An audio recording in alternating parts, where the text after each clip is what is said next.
أعوذ بالله من الشيطان الرجيم بسم الله الرحمن الرحيم سبح لله ما في السماوات وما في الأرض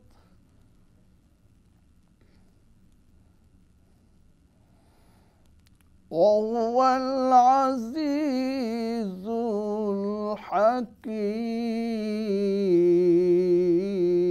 الحكيم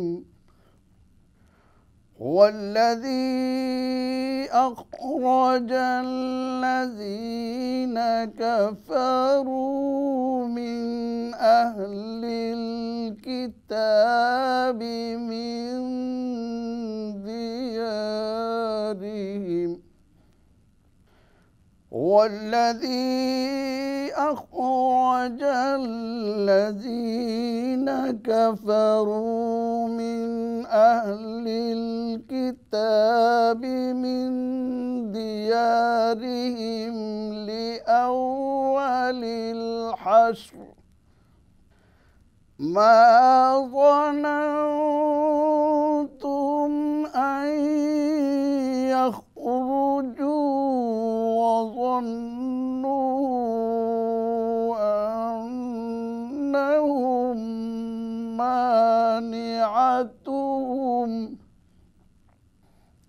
وظنوا أنهم مانعتهم حصونهم من الله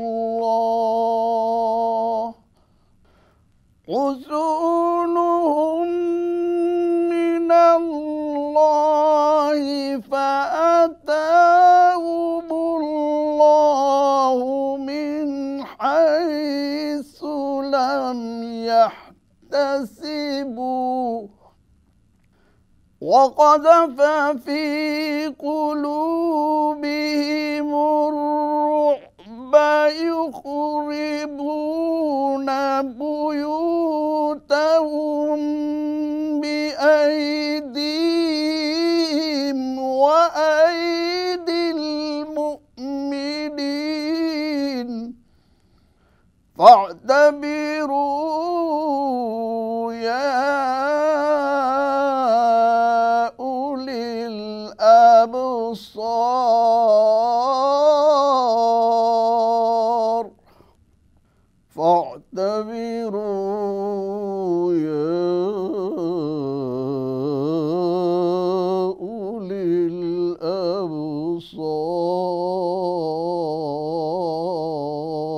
الأبصار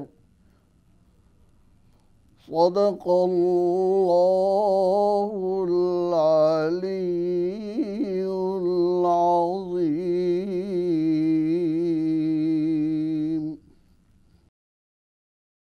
সূরা হাশর আয়াত 1 ও 2। আকাশমণ্ডলী ও পৃথিবীতে যাহা কিছু আছে সমস্তই তাহার পবিত্রতা ও মহিমা ঘোষণা করে। তিনি পরাক্রমশালী, প্রজ্ঞাময়। তিনি কিতাবীদের মধ্যে যাহারা কাফির তাহাদিগকে প্রথমবার সমবেতভাবে তাহাদের আবাসভূমি হইতে বিতাড়িত করিয়াছিলেন। তোমরা কল্পনাও কর নাই যে উহারা নির্বাসিত হইবে এবং উহারা মনে করিয়াছিল উহাদের দুর্গগুলি উহাদিগকে রক্ষা করিবে আল্লাহ হইতে। কিন্তু আল্লাহর শাস্তি এমন এক দিক হইতে আসিল যাহা ছিল উহাদের ধারণাতীত এবং উহাদের অন্তরে তাহা ত্রাসের সঞ্চার করিল। উহারা ধ্বংস করিয়া ফেলিল নিজেদের বাড়ি ঘর নিজেদের হাতে এবং মুমিনদের হাতেও। অতএব হে চক্ষুষ্মান ব্যক্তিগণ, তোমরা উপদেশ গ্রহণ করো। সূরা হাশর মদিনা শরীফে অবতীর্ণ 24টি আয়াত রয়েছে, 3টি রুকু রয়েছে। এই সূরা হাশরের সবথেকে বেশি ফজিলত হলো, এটা আমরা সবাই জানি, অনেকে পারি, মা বোনেরা পারেন, বড়রা ছোটরা সবাই পারেন কি হুয়াল্লাহুল্লাযী লা ইলাহা ইল্লাহু, 3টি আয়াত, এই সূরার শেষ 3টি আয়াত। এর ফজিলত হলো মাগরিবের পরে যদি কেউ সূরা হাশরের 3টি আয়াত তেলাওয়াত করে ফজর পর্যন্ত 70,000 ফেরেশতা তার জন্য দোয়া করতে থাকেন। আবার ফজরের নামাজের পরে যারা এই সূরা হাশরের শেষের 3 আয়াত তেলাওয়াত করবেন ফজর থেকে নিয়ে মাগরিব পর্যন্ত তদ্রূপ 70,000 ফেরেশতা তাদের মাগফিরাতের জন্য দোয়া করতে থাকবেন। একটা ফজিলত।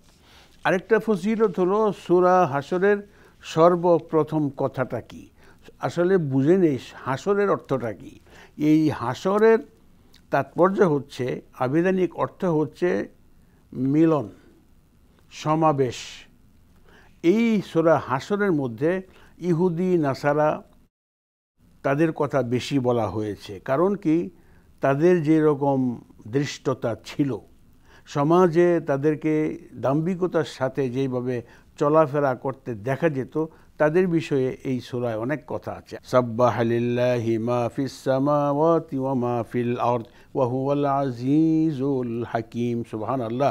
এই কথাটির মধ্যে এটা অর্থ হচ্ছে আসমান জমিনে যা কিছু আছে সবাই আল্লাহ সুবহানাহু ওয়া তাআলার জিকির করেন, আল্লাহর ফিকির করেন, আল্লাহকে নিয়ে ভাবেন, আল্লাহকে নিয়ে চিন্তা করেন। কেন? ওয়া হুয়াল আজিজুল হাকিম, মহান আল্লাহ সুবহানাহু ওয়া তাআলা এত বড়, তার শান মান অনেক বড়। এই জন্য এই সূরা হাশরের যে প্রথম আয়াতটি, এর আরও ব্যাখ্যা বিশ্লেষণ এসেছে সূরা নূরের 41 নম্বর আয়াত। কি বলা আছে এখানে? আসুন। আলম তারা আন্নাল্লাহা ইউসাব্বিহু লাহু মান ফিস সামাওয়াতি ওয়াল আরদি ওয়াত তায়রু ওয়াস-সাফাত কুল্লুন ক্বাদ আলিমা সালাতাহু ওয়া তাসবিহা। সুবহানাল্লাহ। এখানে বলা আছে তোমরা কি দেখো না, আসমান জমিনে যা কিছু আছে, এমনকি উড়ন্ত পাখি ডানা মেলে তারা যে চলাফেরা করে তারাও আল্লাহর নামের জিকির করতে থাকে। এই জিকির অর্থ হচ্ছে দুটো জিনিস আছে, একটা জিকির আর একটা ফিকির। জিকিরটা কি, যে উড়ন্ত পাখি জিকির করে। আপনি আরও অবাক হবেন, হাদিস শরীফে এসছে আমার যে গায়ের জামা, এই জামাতেও জিকির হয়। জামা যখন ময়লা হয়ে যায় জিকির বন্ধ হয়ে যায়, আবার জামা ধুলাই করে যখন গায়ে দেওয়া হয় আবার জিকির শুরু হয়। গাছের পাতা জিকির করে সবুজ থাকা অবস্থায়, যখন জিকির বন্ধ হয়ে যায় তখন গাছের পাতা সবুজ হয়ে যায়, গাছ থেকে ঝরে যায়। এ তো গেল এই দিকের কথা। এবার আসুন, কুল্লুন কাদ আলিমা সলাতাহু ওয়া তাসবিহা। এর অর্থ হচ্ছে যে সারা জাহানের মানুষ ছাড়াও গাছপালা, পাহাড় পর্বত, নদী নালা, চন্দ্র সূর্য, তাদেরও কিন্তু নামাজও আছে, তাসবিহও আছে।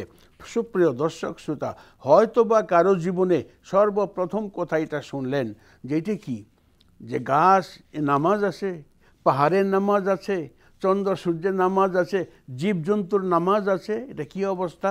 আসেন তাহলে, কুল্লুন কাদ আলিমা সলাতাহু ওয়া তাসবিহা, সমস্ত জাতি তসবিহও পড়ে, নামাজও আদায় করে।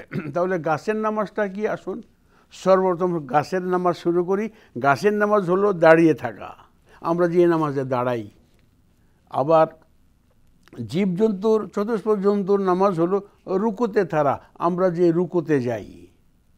আবার শেষ বৈঠক, মাঝের বৈঠক যে আমরা করি, এটা হলো পাহাড়ের নামাজ। পাহাড় যেমন বসে আছে, আমরাও নামাজের ভিতরে বসে আছি। আল্লাহ সুবহানাহু ওয়া তাআলা নামাজের মাধ্যমে জাতিকে কি কি হুঁশিয়ার করছেন। এবার গেল এখন কীটপতঙ্গ, সাপ বিচ্ছু, এদেরও নামাজ আছে। তাদের নামাজটা কি? তারা সবসময় সেজদার হালতে থাকে। সুবহানাল্লাহ বিহামদি, সুবহানাল্লাহিল আযীম। তাহলে এই যে কোরআনের তাফসীরের এই সংক্ষিপ্ত আলোচনায় গাছপালা, নদী নালা সব কিছু যখন আল্লাহর নামের জিকির করে, তাহলে আমরা জিকির করব না? আমরাও আমাদের জীবনের জিকিরটা যেন আমরা চালু রাখতে পারি। আল্লাহর স্মরণ সারা দুনিয়া, আসমান জমিনে। এই সূরার প্রথমেই বলা হয়েছে সাব্বাহা লিল্লাহি মা ফিস সামা, সমস্ত মানুষ, সমস্ত জিন ইনসান, মানে আসমান জমিনে যা কিছু আছে সবাই মহান আল্লাহ সুবহানাহু ওয়া তাআলার জিকির করে। দ্বিতীয় আয়াত, ওয়াল্লাযী আখরাজাল্লাযীনা কাফারু মিন আহলিল কিতাব, ওই আহলি কিতাবদের কথা এখানে বলা হয়েছে, যারা নাকি নিজেদের ঘরবাড়ি ছেড়ে দিয়েছিল, ঘরবাড়ি ছেড়ে দেওয়ার পরে তারা বিস্ময়াভিভূত হলো যে এটাও কি সম্ভব যে আমাদের ঘরবাড়ি ছেড়ে দিলাম। হ্যাঁ, যারা তজ্জনী হেননে গোটা পৃথিবীকে থরথর করে কাঁপিয়েছে, তাদেরকে শুধু ছেড়ে দেয় না, তারা পালিয়েও যায়। পালিয়ে যাওয়ার ইতিহাস পূর্বের থেকেই হয়ে আসছে। আল্লাহ পাক আমাদেরকে কবুল করুন, আমিন। ওয়া আখিরু দাওয়ানা আনিল হামদুলিল্লাহি রাব্বিল আলামিন। আসসালামু আলাইকুম ওয়া রাহমাতুল্লাহি ওয়া বারাকাতুহু।